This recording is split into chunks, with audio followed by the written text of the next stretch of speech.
Арагийн буюу 11-р өндөр дээд түвшний уулзалтыг Монгол улс зохион байгуулна. 2016 онд АСЕМ-ийн 20 жилийн ой тохиож байгаагаар онцлогтой энэ талаар Европын холбооны ерөнхийлөгч Херман ван Ромпуй мэдэгдлээ. 2016 онд найрсаг Монгол оронд тавтай морилно Улаанбаатар зохиогдох уулзалтад Миланоос дутхгүй зочид төлөөлөгчд ирнэ гэдэгт итгэлтэй байна гэж Монгол улсын ерөнхийлөгч Элбэг Дорж хэллээ. 2 жилийн дараа Талын Монголд дэлхийн удирдагчид болцох их уулзалтын талаар олон хүмүүс ингэж бичиж байна. Аз Европыг Монгол улс холбох яриа нийтлэл дэлхийн хэвлэлийн хуудаснаас энэхүү огт тасрахгүй бичигцээр л байгаа юм. Спорттой дүйвэл улс төрийн олимпич нэрлэж болох 53 орныг зангиддаг АСЕМ-ийн уулзалтыг Монгол улс гаргалаа. Өөрөөр хэлбэл дэлхийн улс төрийн тавцанд шинэ бөгөөд том тоглогчоор тэд Монгол улсыг сонгож байна. Өндөр хөгжилтэй баруунчсан хэм маягийн уулзалт яагаад Талын Монголыг чиглэж, улс төрийн голлох тоглогчийн эрхээ бидэнд шилжүүлвэ гэдэг асуулт яа харахгүй урган гарна. Ганцхан л дүгнэлт өгч болмоор. Энэ бол жижигхэн улс мэд бидний өөрсдийгөө голох сэтгэлгээ ард хоцорч, төрийн тэргүүнээр биднийг төсөөлөх дэлхийн үнэлгээ ийхүү Талын Монголыг холын замд хөтлөх болж байна.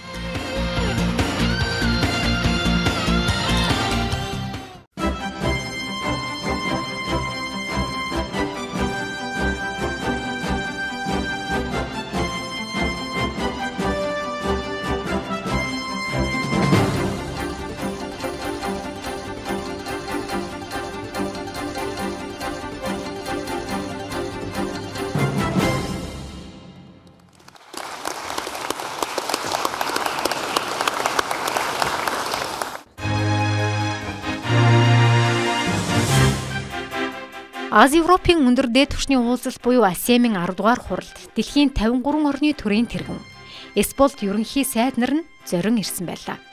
Нийт 3000 гаруй зочид Милан хотноо хурсан юм. Нэр танилаас дурдж цохвол Оросын улбооны улсын ерөнхийлөгч Путин, Бүгд найрамдах Хятад ард улсын ерөнхий сайд Ли Кэцян, Японы улсын ерөнхий сайд Шинзо Абэ, холбооны бүгд найрамдах Герман улсын канцлер Ангела Меркель нарын удирдагчид ирсэн байлаа. Тэд зүгээр нэг улс орныхоо дотоод эрх ашгийг зөвлөх гээгүй. Манай улсад ийм асуудал үүссэн, та бүхэн саналаа хэлээч гэж жижигрэхгүй. Дэлхийд дахинд учирч байгаа бэрхшээл, Украины асуудал, Эбола вирусын тархалтыг хэрхэн тэглэх гээд дэлхийн хүн амын аюулгүй байдлыг хүндсэн юм. Өөрөөр хэлбэл хоёр твийн тогтвортой аюулгүй байдлын төлөөх харилцан түншлэл Аз Европын эдийн засгийн хамтын ажиллагааг онцолж хэлэлцсэн юм. Энэ жилээс эхлэн Хорват болон Казахстан улс АСЕАНд нэгдэж, амбул нэмж байна. Жил ахих тусам улс орноор тоогоо нэмсээр байгаа энэ уулзалт нь Монгол улс ч онцлог байр сууриас оролцож, нээлтийн ажиллагааны үеэр төрийн тэргүүн үг хэллээ.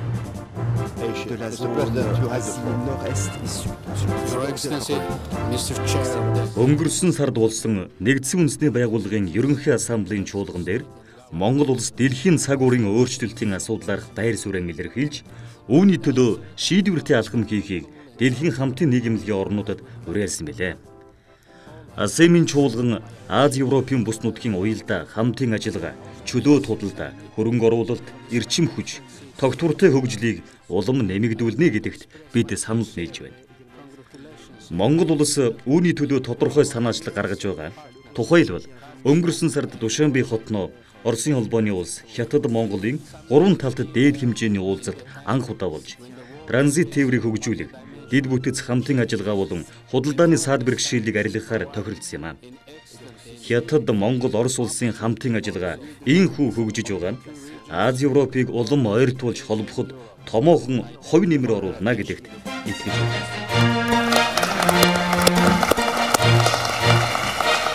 Thank you, Mr. President. The next speaker. АСЕМ буюу Аз Европын өндөр дээд түвшний уулзалтанд 53 улс орн багтдаг нь дэлхийн хүн амын 60%-ийг хамардаг. Өөрөөр хэлбэл худалдааны зах зээлийн 60 гаруй хувь, дэлхийн эдийн засгийн 50%, АСЕМ-ийн дээвэр дорнигдсан 53 улс орноос бүрддэг юм. 10 дугаар уулзалтанд манай улс чухал оролцоотой байсан нь зүүн өмнөд Хойд Азийн дэд бүлгийн зохицуулагчаар ажилласан явдал байлаа. Австрали, Хятад, Мянмар, Орос, Пакистан, Бангладеш, Солонгос, Шинэ Зеланд, Энэтхэг Япон гэсэн улс орныг Ахлан энэ удаагийн уулзалтанд манай улс оролцсон нь олон улсын тавцан дахь Монгол улсын байр суурийг харуулж, улс төрийн голлох тоглогч болсныг эхнээс хэлтгэсэн гэж хэлж болно. Нэг ёсондоо Монгол улсын ерөнхийлөгч захиагийн Эдбэг Доржийн зоримог алхам, үг үйлдэл бүхэн шатрын нүүдлийг зөв тавихад анхнаасаа нөлөөсөн гэж хэлж болно. Магадгүй дараагийн чуулга уулзалтыг Талын Монголд зохион байгуулахад Эдбэг Дорж ерөнхийлөгчийн хэлсэн энэ үг 52 орны төрийн тэргүүн ерөнхий сайд нарыг ухрах аргагүй сонголт хийхэд түлхэц өгсөн ч байж болох. Нэг талыг хэд баримтлалгүй дэлхийн ямар ч улс оронтой энэ тэнцүү харилцааг бий болгох Монгол улсын бодлого, шуудхан хэлэхэд ерөнхийлөгч Эдбэг Доржийн олон улсад баримтлах гадаад бодлого, 52 улс орны төр засгийн тэргүүн удирдагчдыг сэтгэл хоёрдуулалгүйгээр шуудхан Монгол улсад болцох сонголтод хүргэсэн бололтой. Энэ байр суурийг Европын зөвлөлийн ерөнхийлөгч Шерман Ван Ромпуй, Европын комиссийн ерөнхийлөгч Жозе Мануэль Баррозо, Бүгд найрамдах улсын ерөнхий сайд Матео Ренци, Малайз улсын ерөнхий сайд Мохаммед Нашиб бин Абдул Разак нарч тодорхой илэрхийлж байсан.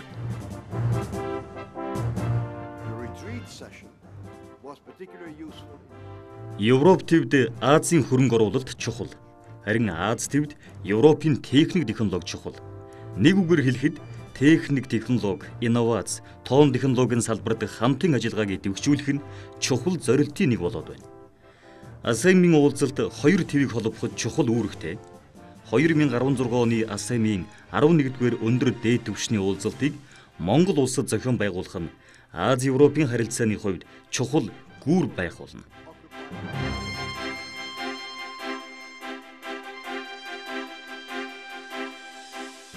Монгол улс Аз-Европын түвшний ухаалаг тоглогч болох эрх ийхүү нэгдлээ. Сар гаруй хугацааны өмнө Тажикстаны нийслэл Душанбе хотно Хятадын төрийн тэргүүн Ши Жинпин, Оросын улбооны улсын ерөнхийлөгч Путин нарыг ерөнхийлөгч Эдбэг Дорж нэг ширээний ард урьж, гурван улсын түүхэнд анх удаа төрийн тэргүүн нарын нүүр тулсан анхны хэлэлцээрийг хийж чадсан юм. Тэр л уулзалтыг баттгаж Бээжин хотно энэ сард гадаад тэргийн дэд сайд нар уулзахаар товлоод байна. Нэг ёсондоо Монгол улсын ерөнхийлөгч Эдбэг Дорж хөрш 2 орны уулзалтыг санаачилж хэрэгжүүлж чадсан шиг АСЕАН буюу 53 орны төрийн тэргүүнүүдийг бас л Талын Монголд нэгтгэж чадах нь. Монгол улсын түүхэн Хуанли дэлхийн цараар бичигдэж 2016 оны АСЕАН-ийн дээд түвшний 11-р уулзалтын тов ийхүү Чингисийн нутагт тавигдлаа. Монголчууд бид Аз-Европ хоёр твийг холбож явсан түүхтэй улс. 800 жилийн өмнө их Монгол гүрнээ байгуулж хоёр твд шин дэг журам тогтоож явсан. Одоо 800 жилийн дараа энэ боломж дахин гарч байна. Ганц хоёр ерөнхийлөгч ерөнхий сайдыг авчрах тухай биш, 50 хідээр нь авч ирээд дэлхийн асуудлыг ярих түүхэн боломж гарч ирлээ гэж Монгол улсын ерөнхийлөгч АСЕАН-ийн эндэр дээрээс ч онцлон хэлсэн. За энэ бол их том одоо сайхан үйл явдлаа гэж ингэж бодож байгаа. Тэгээд энэ эрхийг авахад одоо Монгол улсын маань нэр хүнд ямар их одоо дээшилснийг харуулж байгаа. Тэгэхээр ер нь бид нар бол ард иргэдтэй их баярлах хэрэгтэй гэж ингэж бодож байгаа. Монгол улсын нэр хүндийг дээш нь авч явахын тулд Монгол хүн бүхэн сүүлийн одоо энэ 25 жил 90 оноос хойш энэ үйл ажиллагаанд түүнээс өмнө ч гэсэн бүгдээрээ хөв нэмэр оруулж исэн. Монгол хүн бүхэн ажиллаж байгаа, хийж байгаа салбар бүхэндээ одоо Монголынхаа нэр хүндийг өргөхийн тулд их ажил хийсэн. Тэгээд энэ одоо үйл явдал, энэ амжилтыг Европын хүрээнд мөн одоо Азийн хүрээнд хүлээн зөвшөөрч байгаа. Монгол улсад итгэж байгаа, Монголын ард түмэнд итгэж байгаагийн их том илрэл. Энэ дээр би зүгээр нэг хоёр тоо хэлье гэж бодож байна. За Европ Азийн энэ одоо хуралдаан дээд хэмжээний уулзалтанд 53 орн оролцдог, 53 гишүүн оронтой. Сая би тоолж үзлээ. Энд болсон одоо уулзалтан дээр 43 нь одоо ерөнхийлөгч юм уу, ерөнхий сайдын түвшинд улс орнуудаас оролцсон байна. За дээрэс нь Европ Азийн энэ одоо уулзалтанд оролцдог энэ орнууд нь дэлхийн хүн амын 60%-ийг эзэлдэг. Дээрээс нь дэлхий дээр хийж байгаа худалдааны мөн 60-аас илүү хувийг эзэлдэг. Ийм одоо чухал одоо механизм чухал ийм одоо бүтэц юм аа. Тэгээд үүнийг одоо Монгол улсдаа 2016 онд авж байгаа. Дээрээс нь бас нэг юм хэлэх хэрэгтэй. 2006 онд авах энэ уулзалт, энэ одоо дээд хэмжээний уулзалт бол маш их одоо тийм чухал уулзалт байгаа. Ягаад гэвэл ой давхцаж байгаа. ASEAN бол 1996 онд байгуулагдсан анх бий болсон ийм байгууллага, Аз Европын одоо дээд хэмжээний уулзалт. Тэгэхээр 20 жилийн ойг Монголд бас тэмдэглэх юм. Энэ удаа бид нэр Италид хийж байгаа энэ хурал бол 10 дахь уулзалт гэж нэрлэж байгаа. Дахиад 11 дахь уулзалт нь Монголд одоо эхэлж байгаа. Нэг гээд одоо 2-1 орсон бас ийм одоо төвхөн ийм уулзалт Монголд болох гэж байгаа. Тэгээ бид нар бас хугацаагаа ерөнхийд нь хэллээ. Энэ хугацааг ярихын тулд Европын талдаа, Азийн талдаа улс орнуудтай бид нар ярилцсан. Ер нь хэдийд боломжтой вэ? Намар болоод ирэхээр олон улсын томоохон арга хэмжээнүүд нүүбээс эхлээд болж эхэлдэг. Тэгээ бид нар харж байгаад ер нь тэгээ бас Монголдо одоо энэ хурлыг зохион байгуулахад аятайхан хугацаа байгаасаа гэж бодоод тооцож байгаад 7 сарын сүүлээ үйл яасан юм бэ? 2016 оны 7 дугаар сарын сүүлчийн одоо 7 хоногт энэ уулзалтыг зохион байгуулъя гэж ингэ тооцож байгаа. Дээрээс нэг юм нэмж хэлье. Энэ уулзалт зөвхөн одоо төр засгийн тэргүүнүүдийн хүрээнд болдог биш, өмнө нь парламентийнхны уулзалт гэж болдог.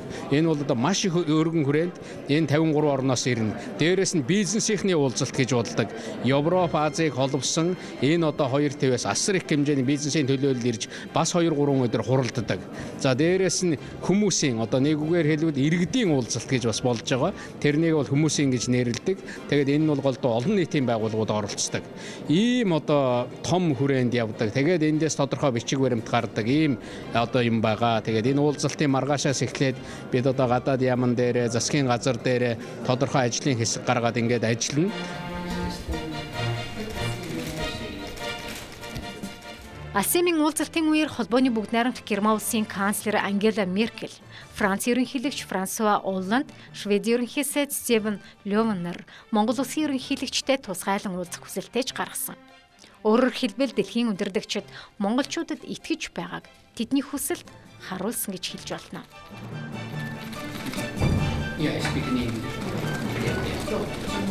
Тэгэхээр манайх шиг нөгөө төвжигдмэл одоо газар зүйн байралтай улс ба шүү дээ.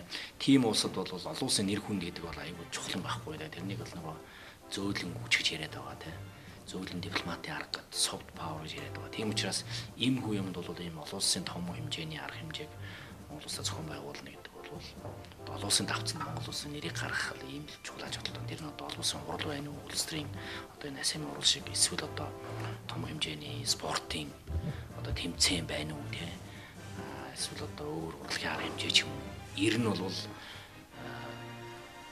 тиймэрхүү одоо олон улсын давцанд Монголын нэрийг гаргасан юм бол маш чухал байна тийм. Тэрүүгээрээ дамжиж бол одоо олон гадны лидерүүдийг Монголд авчрах хэрэгтэй. Монголын байдлаа зөв таниулан ойлгуулах хэрэгтэй. Энэ утгаараа бол энэ одоо ASEAN дээд хэмжээний уулзалтыг одоо 2016 онд авнаа гэдэг бол Монгол улсын хувьд үнэхээр энэ нэр төрийн хэрэг. Дээрээс нь бол улсын давцанд бол Монгол улс гэж одоо юу гэлээ, хэм блээ. Тэр олон одоо Европын, Азийн лидерүүдтэй Монголын үнэн бодит байдлыг одоо таниулах, ойлгуулах. За ирсэн хүн гэдэг бол мэдээж Монголын тухай, түүхийн тухай сонирхонтой. За одоо орчин үеийн байдлын тухай сонирхон, хоёр хөгштэйгээ яаж харьцсан тэрний сонирхон, олд амжилтын сонирхон. Тэгэхээр энэ бол үнэхээр чухал одоо ийм одоо үйл болох юм аа гэж одоо хэлмээр байгаа юм. За нөгөө талаас бас одоо бид нэр 90 оноос хойш арчлалын замаар 25 жил одоо явж байна те. За Монголыг бол үнэхээр одоо дэлхийн дөрвөнд Чингис хаан гэдэг сөүлдэг байсан бол сүүлийн үед бол одоо арчлалын замаар те амжилтаа явж байгаа гэсэн юм жишээ болгож ярьдаг. Энийгээ ч гэсэн үзүүлэх юм том одоо боломж авах гэж үзэж байгаа. За одоо ингээд энэ том хурал одоо авсантай холбогдуулаад одоо анхаарах зүйл их байгаа. Мэдээж энэ том боломж. За энэ дээр үнэхээр одоо мууцхан байгуулж болохгүй тэгвэл эргээд сөрөг одоо сурчлахаа болно. Тийм учраас бол маш хариуцлагатай юм бас ажил хийж болмоор байна. Тэгэхээр энэ одоо 53 оны төр засгийн тэргүүнийг аавна гэдэг бол манайд одоо байр савнаасаа эхлээд олон улсын хурлын төв байхгүй байж байгаа. Тэгээд ингээд одоо тэр хурал авсан өдрөөс эхлээд одоо ерөнхийлөгчдөр их хурлын дараах ерөнхий сайдаа зүгээр баяр хүргэх гэж яриаггүй бас тэрний цаана бол бас чухал юм яригдсан шүү дээ. Төсөв хилцэж эхэлж ирсэн. За төсвийн анхны хилцүүлэг явагдсан байсан учраас бол төсвийн төсөлд бол орж чадаагүй. Тэрнийг нөхөж оруулах талаар бол одоо их хурлын дарга гэж ярьсан байгаа. Ингээд одоо төсөв хэлж байгаа энэ үед бол одоо 15 оны төсөвт одоо энэ хуралд бэлтгэл ажилд одоо нэмж төсөв одоо оруулах гэл ингээд одоо улс төрийн намууд за дээрээс нь улс төрчид за энэ одоо бүхэл засаг санааны байгууллагууд яам дууданд оролцсон ийм л ажил болж байгаа. АСЕМ-ийн өндөр дээд түвшний 10 дугаар уулзалтаас харж үлгэрлэхэд л дэлхий тэр чигээрээ нүүх мэт их зочид талын Монголд хөл тавихаар байна. Казахстан улс гэхэд 10 дугаар уулзалтанд нүсэр багаараа бууж нэг зочид буудлыг тэр чигт нь эзэнсэн мэдээлэлж бий. Тэгэхээр дэлхийн улс орнууд энэ мэт өндөр ач холбогдол өгөх АСЕМ-ийн 11-р уулзалтыг зохион байгуулах эрх авсны цаана монголчууд бидэнд асар том хариуцлага нэр хүнд навдаж байна. Олон улсын уулзалт хурал зохион байгуулж байсан туршлага бидэнд бий. Түүндээ суурилж дээр нь сайн дурын байгууллага иргэд олон нийтийг оролцуулах бодлого төлөвлөгөөг яг өнөөдрөөс барьж эхэллээ. And thank you very much. See you in Mongolia.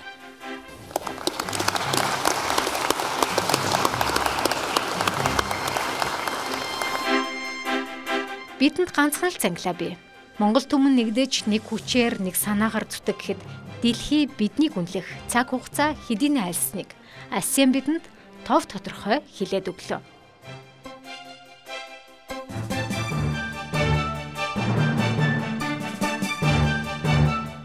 АСЕМ биднийг нэгтгэх хүч байх учиртай юм аа.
Сонгодог урлаг, уран барилга, өвлийн спортын үлгэн нутаг Австри улс.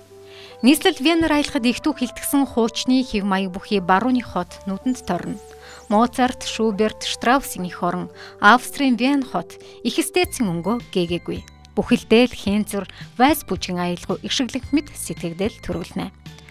Манай улс Австри оронтой дипломат харилцаа тогтоогоод 51 жил өнгөрчээ. Түүх соёлын өвлөмжлөөр адилхан олон зууны гэлээж мөн хоёулаа далайд гарцгүй байрлалтад оршин гэд нөхөрсөг харилцааны хүрээнд яригдах баялаг түүхийг сөхөж олно. Монгол улсын ерөнхийлөгч Захиагийн элбэг дорж бүгд найрамдах Австри улсад аль биесны айлчлал хийж, хоёр орны харилцаа хамтын ажиллагааг идэвхжүүлж, хөрөнгө оруулалт, худалдаа эдийн засгийн салбарыг сэргээх асуудлаар Австрийн төрийн тэргүүнүүдтэй уулзалт хийсэн юм а.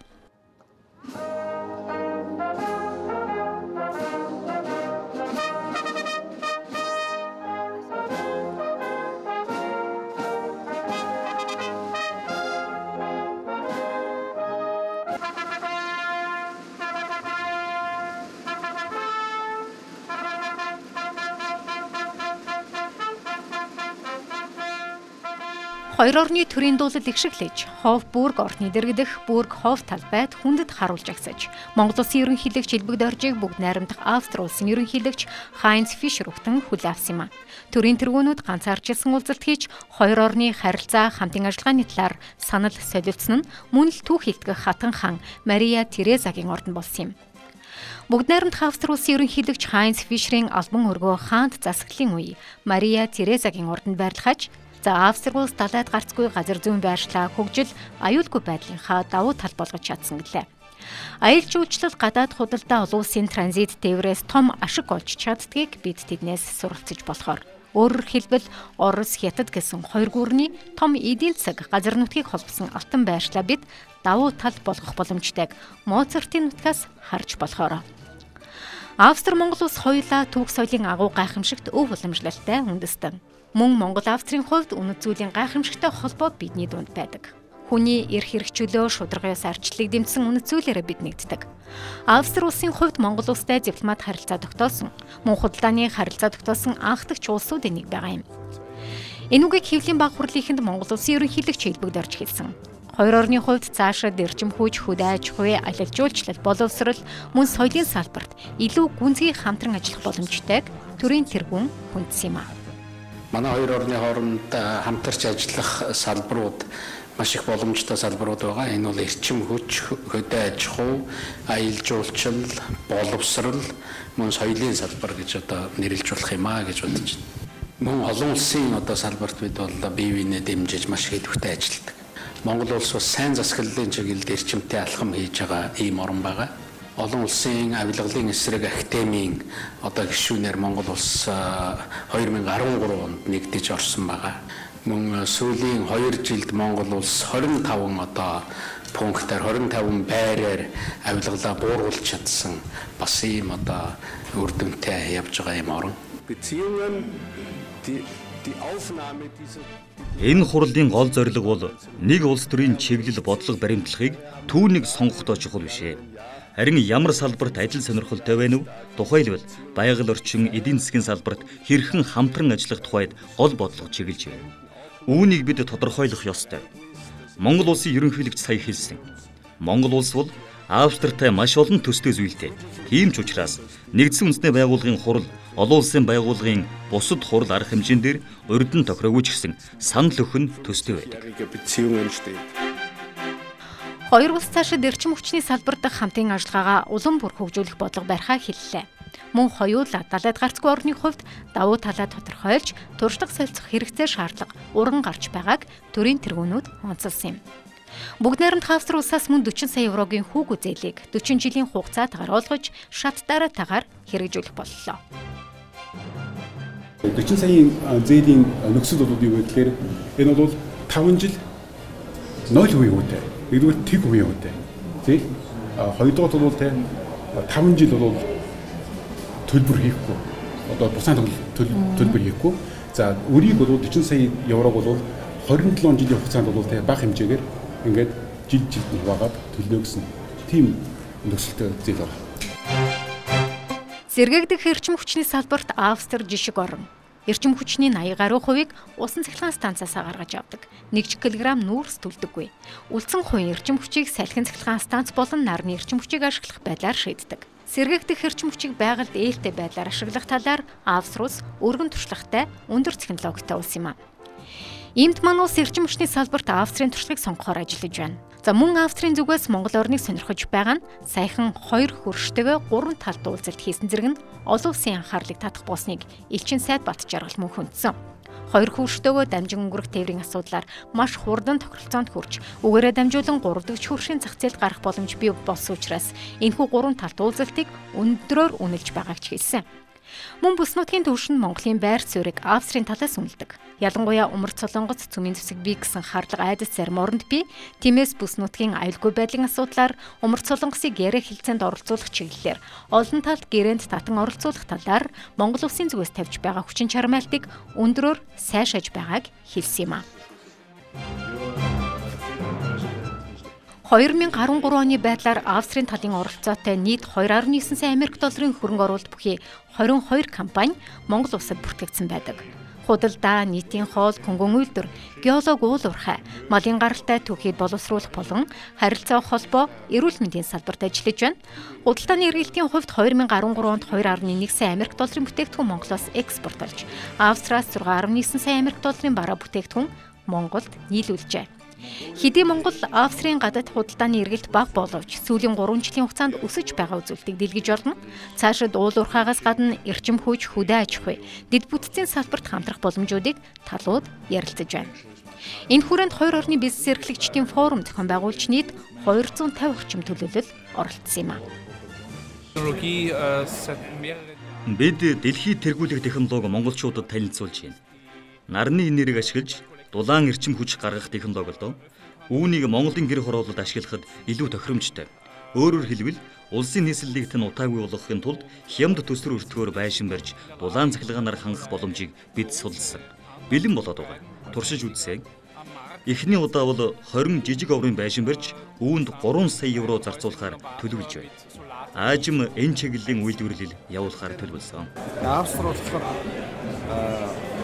их өндөр технологи хөгжсөн, өндөр хөгжилтэй дэлхийн бас нэлээд хэрэглэх орн юм. Тэгэхээр манайх ингээд би бол бас энэ олон жил явсан та. Гол нь энэ тэр хүн төрөлхтөн явж байгаа тэр замнал руу тэрийг одоо толгойж байгаа энэ устай бол харьцахаас өөр арга. Тэгэхээр энэ нь болохоор голдуу одоо өндөр технологийн асуудал, хайтек гэдэг хоёр усын бизнесмэнүүд дэмжиж юуны ерөөсө 40 жилийн хугацаанд хүүгүзэл болгож байна. Тэгэхээр энэнд бол бид нар бас энийг нэмэгдүүл дээр нэмээд хамтарсан тийм том проектуудыг хийж болох хэрэгтэй. Тэгэхээр энэ өнөөдөр тийм л одоо үр дүн хүлээж байна. Австри-Монголын бизнес форумд хоёр талын 250 орчим компанийн төлөөлөл иржээ. Жил ирэх бүр энэ форумын ач холбогдол үр нөлөө нэмэгдэж байгаа. Тиймээс ч оролцогчдын тоо эрс нэмэгдсэнийг зохион байгуулагчид хэлж байна. Энэ жилийн хувьд Монгол улсын ерөнхийлөгч Элбэг Дорж болоод бүгд найрамдах Австри улсын ерөнхийлөгч Фишер нар өөрийн биеэр оролцож форумыг нээж үг хийсэн нь хоёр орны харилцаа, эдийн засгийн хамтын ажиллагааг улам илүү хөгжүүлэхэд хоёр талын төр засгийн зүгээс тодорхой дэмжлэг үзүүлэхийн илэрхийлэлтэй гэж бизнес эрхлэгчид дүгнэж байсан юм.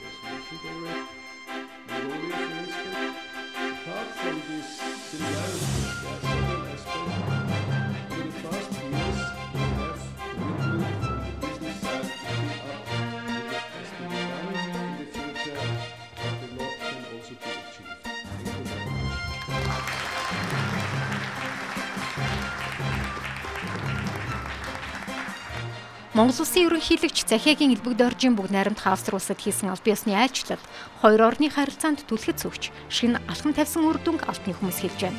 Цаашлаад ирэх 11-р сард Вен хотно болох далайд гарцгүй орнуудын чуулганд Монгол улс оролцсон. Тэр үед хоёр орны хамтын ажиллагааг илүү өргөн хүрээнд ярилцах хүсэлтийг Австрийн талж илэрхийлсэн.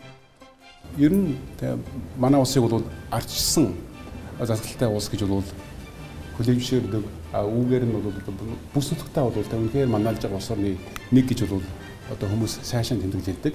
За ялангуяа одоо Монгол улсын ерөнхийлөгчийн зүгээс ажилтны тэмцэх чиглэлээр авч ирж байгаа арга хэмжээ байна. За өнөөдөр бол одоо олон улсын Вена дахь нэгдсэн үндэсний байгууллагын салбар төв дээр уулзалт хийлээ. Тэнд байгаа олон улсын байгууллагуудын удирдлагатай уулзлаа. Энэ чиглэлд хийгдэж байгаа маш одоо чухал санаа ашиглаж явж байгаа. Түүнийг бол түүнд бол Монгол улс оролцож байгаа, нэгдэгтэй оролцож байгаад бол удирдлагууд талархж байна. Дээр нь бол мансууруулах бодисыг одоо танин мэдэх тэр одоо лабораторитой ерөнхийлөгч өөрөө бичлэн танилцлаа. Энэ нь бол одоо манай улсад одоо шивэл яг жинхэнэ утгаараа одоо шивэл аюул учруулж болох үз асуудал байгаа. Мансууруулах бодис бол тэгээд тэгэхээр бол энэ чиглэлээр тодорхой одоо шивэл ерөнхийлөгчийн тамгын газар мансууруулах бодис гэмтэг тэмцэх нэгдсэн үндэсний байгууллагын албатай бол ойртон хамтран ажиллах бүр тодорхой хоёр асуудаар бол хамтарч ажиллахаар бол ингэж шийдлээ, тохирлоо. За дээр нь бол улсын атом энерги агентлагийн шугамар бол хил дамжсан одоо малын өвчин гэж байгаа. Тэр хил дамжсан малын өвчид хэрхэн зогсоох вэ? Тухайлбал одоо шүлхий болон бусад төрлийн хил дамжсан малын өвчин байдаг. За үүнийг бол бууруулах одоо холбогдох вакциныг үйлдвэрлэх энэ чиглэлээр бол тодорхой төсөл бол яригдахад хийгдэхэд болж байна. Энэ нь бол юу чухал юм бэ гэхээр Монгол улсаас хоёр хөрштэй бол бусад зах зээлд махан бүтээгдэхүүн экспорт бол маш чухал тус төгөм үзүүлэх юм аа.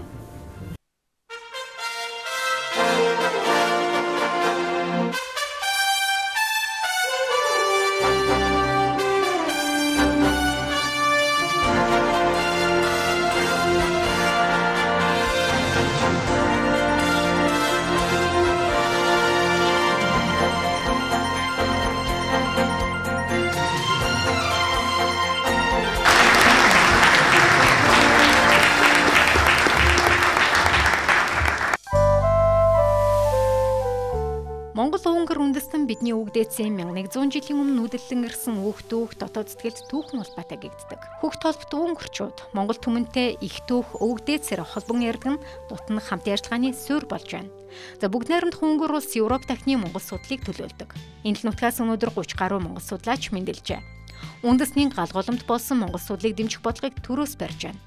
Дэлхийд дахинд хүчрхэг монгол үндэснийг сурталчлахад хувь нэмэр оруулж аваа. Бусад оронд монгол төр дэмжлэг үзүүлэхэд бодлогоо чиглүүлж байгаа юм а. Монгол улсын ерөнхийлөгч Элбэг Доржийг Унгар улсын ерөнхий сайд Виктор Орбан парламентын ордныхоо өмнө хүндэтгэн угтан хүлээн авсан. Унгар улсын ерөнхий сайд Виктор Орбан эрхэмсэг ерөнхийлөгч таныг манай улсад хүрэлцэн ирсэнд таатай байна гэд Монгол улсын талаар сайн мэдээ байнга сонсож байдаг. Ялангуяа эдийн засгийн өсөлтийн талаар тоо баримтыг үзэж танаа ард түмэнд талархаж байгаагаа илэрхийлье гэсэн юм а. Бидний өвдөцсөн 1100 жилийн өмнө үдэрлэн ирсэн түүх дотоод сэтгэлд түүхэн улбаатай төдийгүй Унгар Монгол хүмүүс ах トゥ дэд овгийнхоо тухай ярьж яриагаа эхэлдэг. Манай хоёр улсын хувьд хамтын ажиллагаагаа бүхий л хүрээнд өргөжүүлэн хөгжүүлэх нь зүй ёсны хэрэг. Манай улс хөдөө аж ахуйн инженерийн технологийн салбар туршлагатай. Одоогоор 72 монгол оюутан сурч байна. Гадаад оюутнуудад тэтгэлэг олох хөтөлбөр хэрэгжиж байгаа. Танай талаас хүсэл гарвал тэтгэлэгтэйгээр оюутан хүлээж авах бэлэн байна. Энэ онд Монгол Унгар хоёр улсын дипломат харилцаа тогтоосны 64 жилийн ой тохиож байна. Улаанбаатар хотын элчин сайдын яамаа дахин нээхээр бид төлөвлөж байна гэж хэлсэн юм. Монгол улсын ерөнхийлөгч захиагийн Элбэг Дорж эрхэмсэг ноён Виктор Орбан танд чин сэтгэлээсээ талархлаа илэрхийлье. Таны хэлсэлчлэн бидэнд олон зуун жилийн түүх соёл бий. Мөн шинэ үеийн ч олон зуун жилийн түүх бий. Олон салбарт хамтран ажиллаж байсны тод жишээ нь биокомбинат юм. Бид мал аж ахуйн малын эрүүл зүйлгийн асуудал дээр хамтран ажиллах бүрэн боломжтой. Мөн хүнсний үйлдвэр, усны аж ахуй, боловсрол, геолог, аялал жуулчлалын олон салбарт хамтран ажиллахад бэлэн байна. Суралцаж төгссөн оюутан эргээд дадлагжих боломж олох тал дээр ажиллах хэрэгтэй гэж онцолсон. Хоёр тал өргөн хүрээний сэдвээр ярилцаж санал нэгдсэн юм а.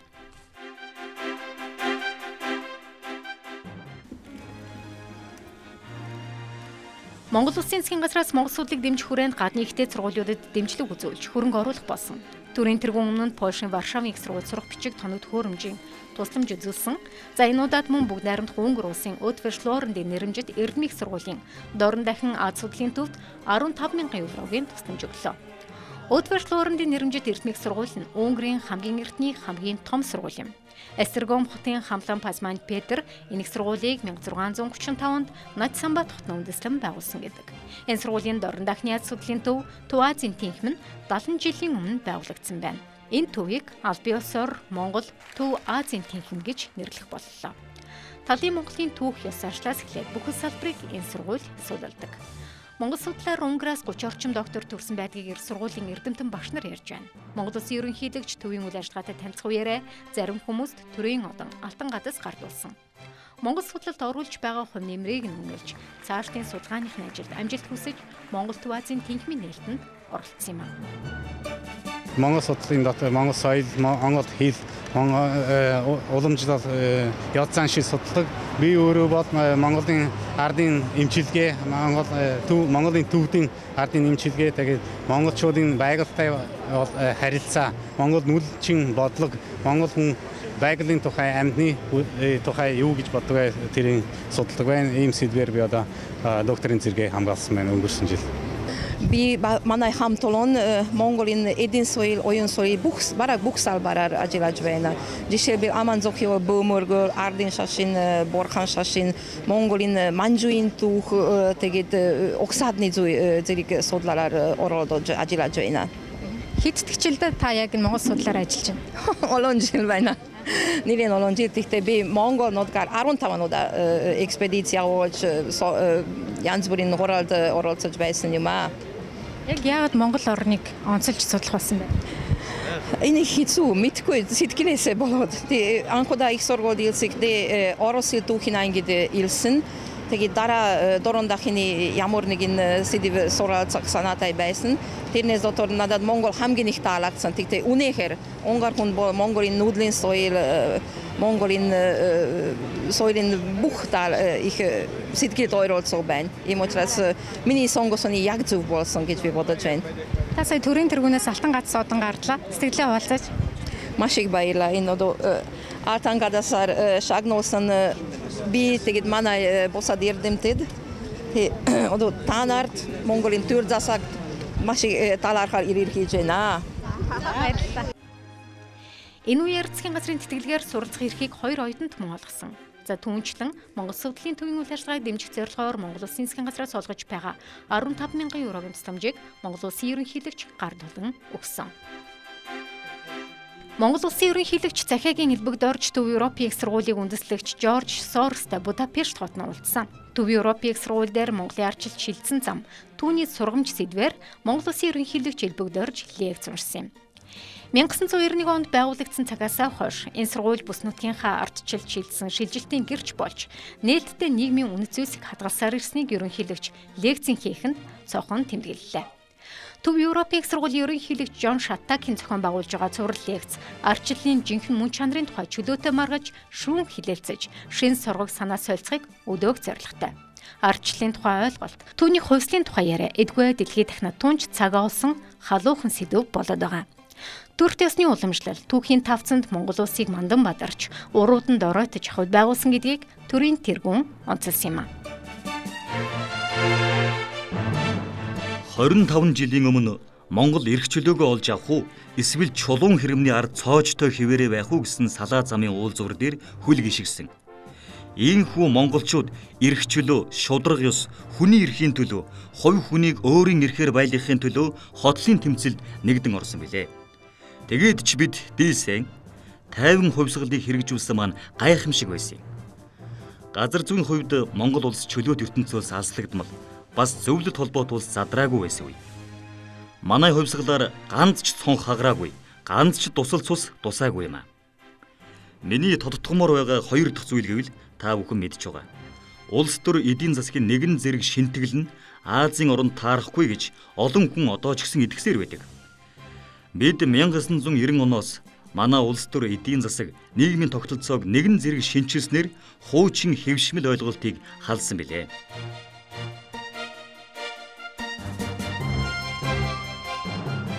Төрийн тэргүүн ардчлал гэдгэн шууд утгаараа ард түмний хүч болохыг тодтогж байна. Ардчлалыг бүрэн баталгаажсан гэж хизээж үзэхгүй. Ардчлал нь тодорч хөгжиж болон бас гэхдээ өгөрж өмхөрж болно. Ардчлалын зарчмыг хамгаалж сөрөг хүчин болж цөөнхөд хүлээц таандтгаа харуулж хуулийн засаглалыг хүндэтгэж байна. Үндсэн хууль бол ардчлалын нандин баримт бичиг мөнөөс өмнө. Өнөөдөр олонх болж байгаа аль ч ном манлайлах хүн нь тэрхүү олонхыг хэрэглэхдээ тун яхуур болгоомжтой байх нь зүйтэй. Үндсэн хуулийн засаглалд тэд өөрчлөлтийг дангаараа хэрэгжүүлэх гэвээс түүнийг намын эрх ашгийг хамгаалах орлого гэж үзэхээс өөр аргагүй маа гэдгийг ерөнхийлөгч илтгэлтэй онцоллоо. Манай улсад улс төр өөрөө ноцтой асуудал болоод байгаа билээ. Засгийн газар томорч байна. Та бүхэн хардаа энд хоёр гар утас байна. Энийг бид анх гар утас гаргахад ашиглаж байсан. Харин энийг бид өнөөдөр хэрэгжилж байгаа жирийн утас. Ялгааг нь та бүхэн харж гин үү? Үйлдэл нэмэгдэхийн хэрээр утас улам авсаархан, ухаалаг, хэрэглэхэд улам эвтэйхэн болсон байна. Харин ажил үүрэг нь нэмэгдэхээр засгийн газар данхгар хөшүүн хөндөй болж байна. Миний бие энэ аюулыг арилгах стратеги болгож ухаалаг төрийн тухай санаачилгыг дэвшүүлсэн байлээ. Хүн ардын хэрэгцээг хангах, нийгэмд илүү сайнаар зүтгэхийн тулд өнөөдөр бид технологийн дэвшлиг ашиглах шаардлагатай байна. Бид засаг захиргаагаан ухаалаг, энгийн, осолд хооргүй, ниск онгоцны хянах самбар үйлчилгээтэй адилдуу болгох хэрэгтэй байна. Монгол улсын ерөнхийлөгч өмнө нь Монголын ардчлалын түүх сургамж тулгарч байгаа сорилтын тухай бүгд найрамдах ардчилсан Солонгос ард улсын Пхеньян их сургууль, холбооны бүгд найрамдах Мянмар улсын Янгун их сургууль лекц уншиж байсан юм. Түүний энэ удаагийн лекц оюутан сурагчид төдийгүй Унгарын эрдэмтдийн анхаарлыг ихээр татаж байлаа. Унгарт ажиллаж байгаа гадаадын хэд хэдэн агентлаг ерөнхийлөгчийн тавьсан лекц болон Монголын ардчлалын талаар мөн 2 жилийн дараа Монголд болох АСЕМ-ийн уулзалтын талаар сонирхон асуусан.